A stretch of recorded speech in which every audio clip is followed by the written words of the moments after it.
Heartfulness Institute. My name is Sriram Raghunandan. Over the weekend, Heartfulness Institute, along with a set of other non-profit organizations which offer the authentic practice of yoga and meditation, have come together. Close to about 30 organizations have come together. And yesterday we had a launch of a program called Yoga for Unity. You can look it up on the internet. It's yoga, the number four, unity, yoga for unity. Right, this was inaugurated by the Honorable President Sri Ramnath Kovind yesterday, and amongst the coordinating organizations, which is really bringing this program together to the public, are of course Heartfulness Institute and Baba Ramdev, okay, of Patanjali Yoga, okay, whom everybody is, his name is synonymous with yoga, and also the S. Vyasa University, okay, which has really been propagating yoga and such practices worldwide. So these three organizations have come together, and this program was launched over the next 100 days. Okay, and the idea of launching it yesterday was that we are still about 100 days away from the International Yoga Day, and over the next 100 days, there's going to be live streaming sessions every morning and every evening, and there's going to be at least two or three speakers of a lot of repute, okay, within the yoga and meditation realms, okay, from various organizations being featured as speakers, okay, and they will talk about the various aspects of yoga. So this is a program which you can not only see but practice the various forms of yoga from the comfort of your house over the next 100 days leading up to the yoga day. Do look it up. Okay, there is enough reference of it on Google and on YouTube and so on. I'm sure that you'll find reference for it. I think the morning session starts between 6:30 and 7:30, of which the first 30 minutes would be a practice of yoga and the last 30 minutes would be a practice of meditation. And this would happen for 100 days. It's completely free of charge. Close to 30 organizations have come together and they're putting this program and really in a very big way, okay, offering yoga and meditation to the public. We're very, very happy to be part of this. This is being held under the auspices of the banner of the Ayush Ministry and also United Nations. So it's not religious. It's really got to do with a practice, a very practical practice which each one of us can undertake, okay, in order to see benefits both at the physical level and at the mental, emotional, and spiritual level. So I was looking at this launch yesterday. I was just reflecting on this word called yoga. Yoga really means unity, and unity between what? When you have two things, you can have unity, right? So what is this unity that we're talking about?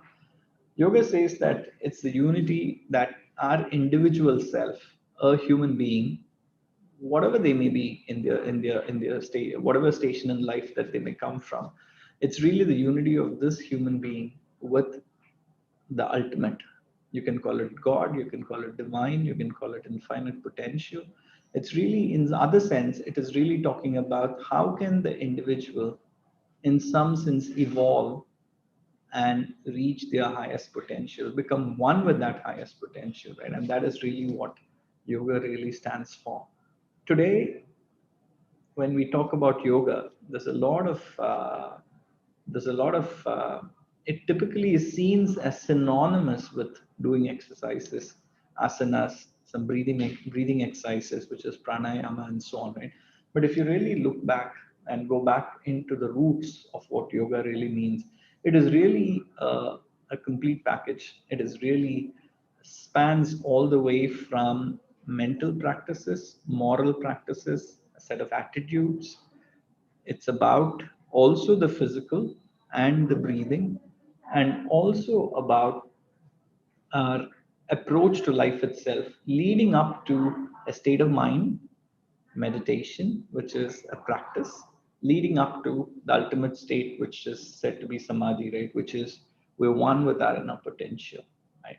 So this is it's like a step-by-step process, right? And it's really comprehensive in that it deals with not just the physical, but the mental, but the moral and emotional and spiritual, and all together, all leading up each one of us with the potential to lead each one of us from where we are to the highest potential that we can achieve in ourselves. Right? Now, in heartfulness, right, here we practice meditation. Right? Though we practice meditation, it, in some sense, it also includes the other aspects, right? And how? Okay, I was thinking about how. And I wanted to share this that in meditation, as we've been doing here on this session, and you probably would be doing it by yourself as well, we start with, it's nothing but a technique to train the mind, right? And when we meditate, more often than not, we find that our mind is kind of a little all over the place. That's our starting point. It is the beginning, but that is not where the end needs to be. So initially, when we start meditation, it's nothing but a way of thinking, regulating our thinking process. And in one of the definitions of meditation, it says that meditation is to think continuously of one thing for a period of time, right? That is definition which is accurate at a certain level of development, right? Because it is still in the realm of thinking. But what comes after that? Comes after the realm of thinking, right? And the next step from thinking is what we call feeling, right? Even within a family, we find that how we relate to each other is not just through spoken word. Of course, spoken word is necessary between human beings to communicate ideas, to communicate thought, to communicate information. But many times, right? I mean, in a very mature couple who grown together and like, grown gray, okay, over time, okay, that you can see that they don't need to speak as much. They don't need to communicate through words. Just one look, and the wife or the husband knows what the other spouse needs, right? And in some sense, right? I mean, there's a lot of unspoken communication that happens, right? It is not just by sight; it's by feeling, right? Because in some sense, like we learn to resonate or we learn to tune to the other when we talk about sensitivity, when we're talking about as a family, right? I mean, we're really closely knit together. It's not just doesn't mean that we spend a lot of physical time together, we speak a lot with each other. It could mean all that, but then I think it's also something more that we're in tune with each other. And for that, I believe that feelings are very important. And in meditation, we say while you start with this idea that there is a source of light, a source of divine light in our heart, while it's a thought that we start with, but we say that, hey, try and feel what's happening in your heart, right? So it's an experience, it's a learning process and feeling, right?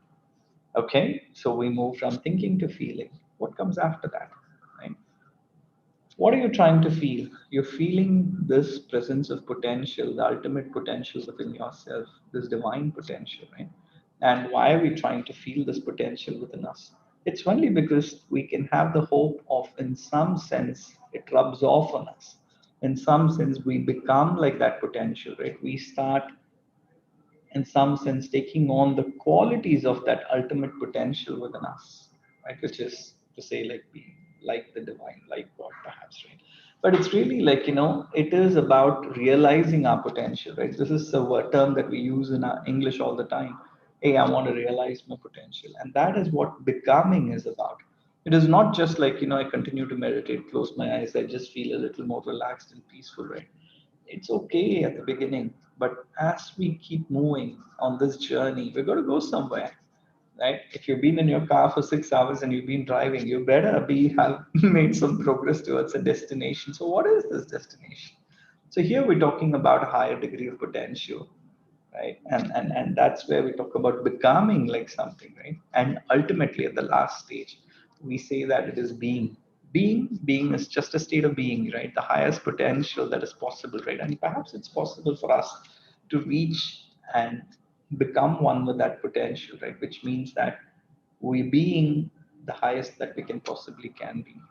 So that's really the graded steps, right? And in the context of yoga, okay, with which I talked about, right? So yoga really offers us a graded step-by-step process to start with where you are individually, but then progressively grow towards that highest potential, right? And the stages are from thinking, which is where we start, to feeling, try and feel, to becoming like the highest potential that is there within us, and ultimately to be that highest potential.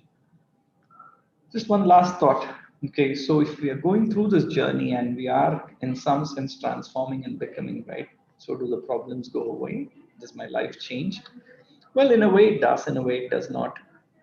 If you're having problems, let's say money problems, right? Health problems, those very much remain. So what's the use of all this?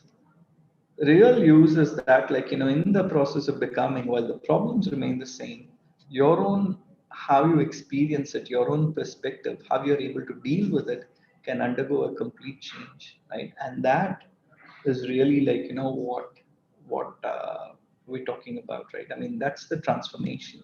While the external world does not change, how you approach those problems and how you deal with it can completely change.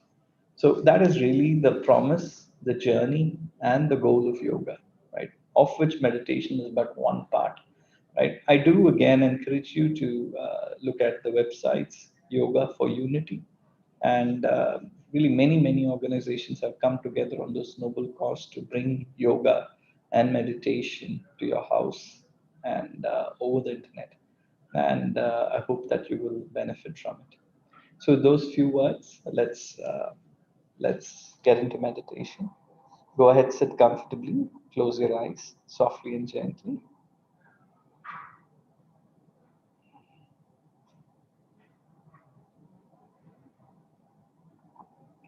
Take a moment to observe how you feel at this time in your body and mind.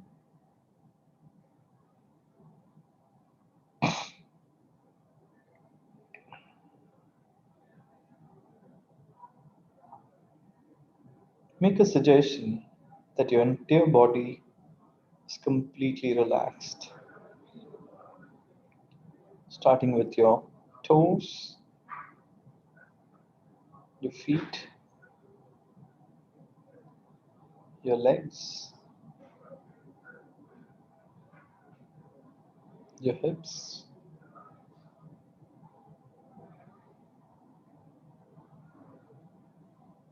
your entire back,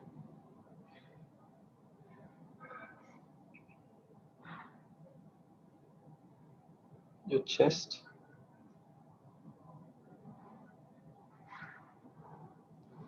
your shoulders,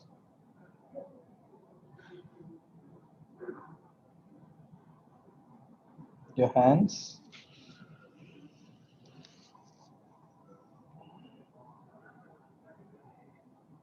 your neck. Relax your jaws and cheeks,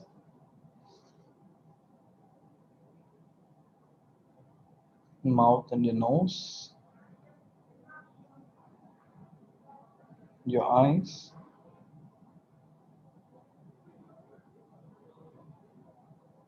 forehead, and the scalp on your head.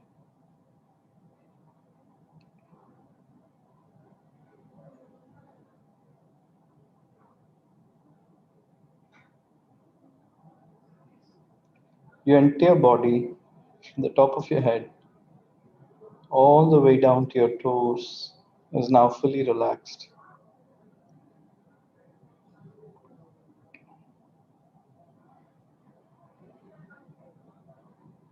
Now let's gently begin meditation.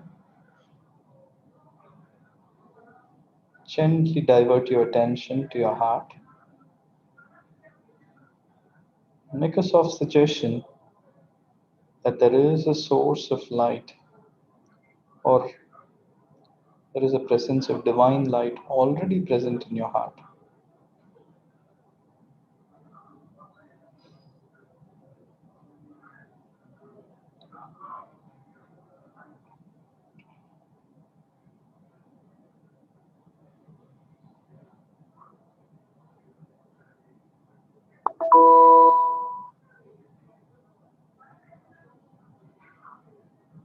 All that you have to do is retain your attention in your heart space and just try and feel what's happening in your heart.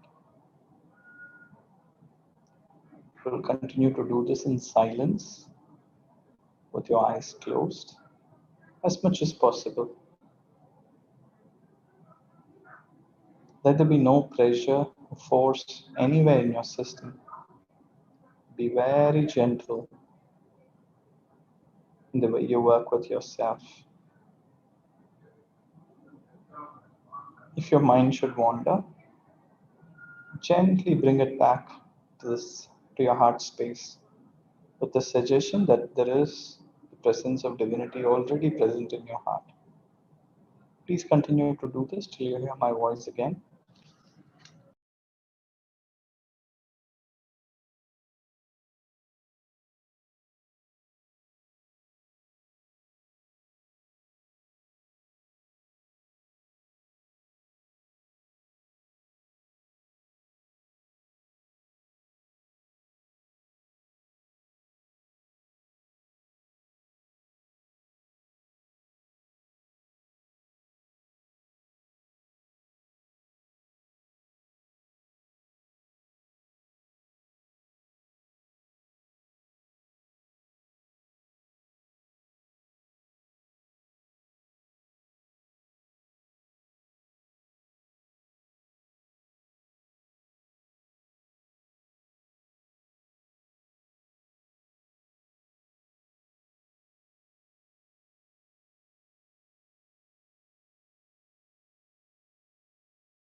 If you find that your mind is wandering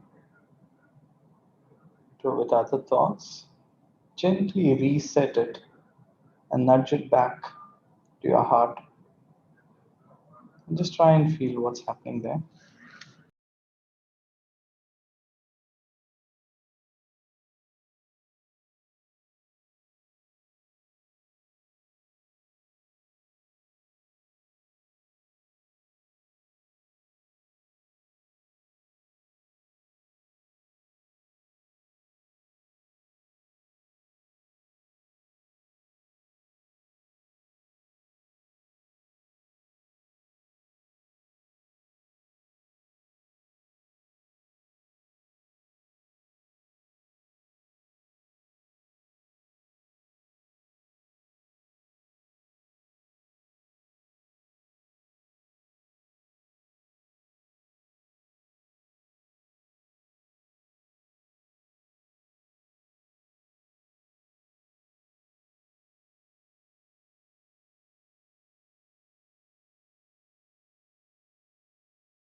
Please continue to ignore any distracting thoughts. Continue to retain your attention in your heart space, meditating on the divine light and ignoring any distracting thoughts.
With your eyes closed,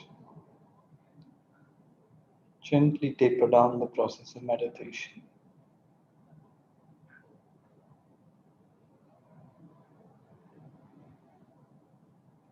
Take a moment to observe how you feel at this time.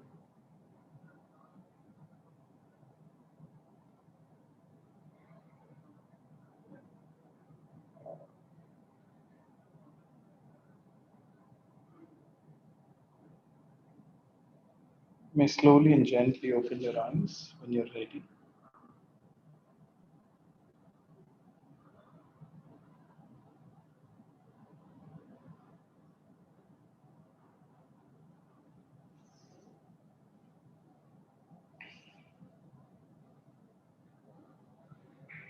Thank you, folks. Thank you for joining me in today's session of Let's Meditate.